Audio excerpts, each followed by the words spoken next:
In this speech, Emma Watson addresses the issues that are in today's society.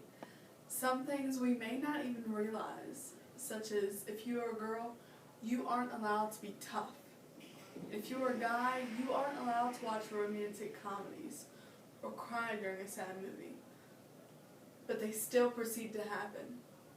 In this speech, she takes a stance on her beliefs on feminism. Gender equality is your issue too. Today, we're doing a campaign called He for She. I'm reaching out to you because I need your help. We want to end gender inequality, and to do that, we need everyone to be involved. This is the first campaign of its kind here. We want to try and galvanize as many men and boys as possible to be advocates for gender equality. And we don't just want to talk about it, but make sure it's tangible.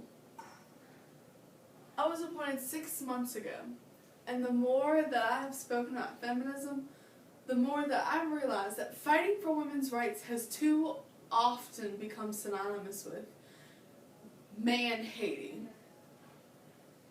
If there's one thing I know for certain, it is that this has to stop. For the record, feminism by definition is the belief that men and women have equal rights and opportunities. It is the theory of the political, economic, and social equality of the sexes. I started gender-based assumptions when at 8. I was confused at being called bossy because I wanted to direct the plays we would put on for our parents. But the boys were not. When at 14, I started being sexualized by certain elements of the press. When at 15, my girlfriends started dropping out of their sports teams because they didn't want to appear muscular. When at 18, my male friends were unable to express their feelings. I decided I was a feminist, and this seemed uncomplicated to me. But my reasonable research has shown me that feminism has become an unpopular word. Apparently, I'm among the ranks of women whose expressions are seen as too strong, too aggressive, isolating, anti-men, and unattractive. Why is this word such an uncomfortable one? I think it is right that I'm paid the same as my male counterparts. I think it is right that I should be able to make decisions about my own body. I think it is right that socially I'm afforded the same respect as men. But I can say that there is no one country in the world where women can expect to receive these rights. No country in the world can yet say they have achieved gender equality. These rights I do consider to be human rights, but I am one of the lucky ones. My life is a sheer privilege because my parents didn't choose to love me any less because I was born a daughter. My school did not limit me because I was a girl. My mentors did not assume I would go less far because I might give birth to a child one day. These influencers were the gender equality ambassadors that made me who I am today. They may not know it, but they are the feminists who are changing the world today, and we need more of these. And if you still hate the word, it's not the word that is important, but the idea and the ambition behind it. Because not all women have been afforded the same rights that I have. In fact, statistically, very few have been. In 1995, Hillary Clinton made a famous speech in Beijing about women's rights. Sadly, many of the things she wanted to change are still in reality today. But what stood out for me the most was that only 30% of her audience were male. How can we affect change in the world when only half of it is invited, or feel welcome to participate in the conversation. Men, I would like to take this opportunity to extend your formal invitation. Gender equality is your issue too. Because to date, I've seen my father's role as a parent being valued less by society despite my needing his presence as a child as much as my mother's. I've seen young men suffering from mental illness unable to ask for help for fear it would make them look less macho.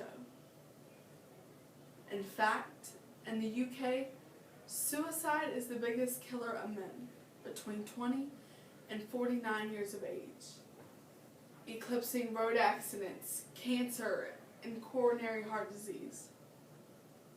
I've seen men made fragile and insecure by a distorted sense of what constitutes male success.